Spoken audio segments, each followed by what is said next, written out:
ഓരോരുത്തർക്കും എപ്പോഴും ഓരോ ഇഷ്ടങ്ങളായിരിക്കും. ചിലർക്ക് യാത്രകളായിരിക്കും ഇഷ്ടം, ചിലർക്ക് വണ്ടികളായിരിക്കും ഇഷ്ടം, ചിലർക്ക് ഡ്രസ്സുകളായിരിക്കും ഇഷ്ടം.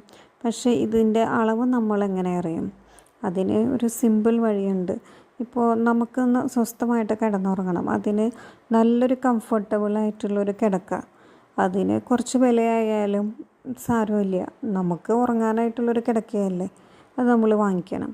നമുക്ക് നടക്കാനായിട്ട് കംഫർട്ടബിളായിട്ടുള്ളൊരു ചെരുപ്പ്, അതിന് ചിലപ്പോൾ 3000-4000 വിലയുണ്ടെങ്കിൽ അത് നമ്മൾ വാങ്ങണം.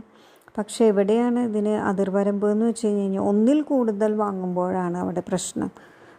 കംഫർട്ടബിളായിട്ടുള്ള കാറ് നിങ്ങൾക്ക് ഇഷ്ടപ്പെട്ടത് വാങ്ങിക്കോളൂ, പക്ഷേ ഒന്നിൽ കൂടുതലാവരുത്. അതിനുള്ള സാമ്പത്തിക സ്ഥിതിയുള്ളവർക്കാവാം, പക്ഷേ സാധാരണക്കാരതിന് നിൽക്കരുത്. നിങ്ങൾക്ക് ഇഷ്ടപ്പെട്ട നല്ലൊരു ക്വാളിറ്റിയുള്ളൊരു ബാഗ് വാങ്ങൂ. ഒന്നിൽ കൂടുതലാവരുത്. സാധാരണക്കാരോടാണ്.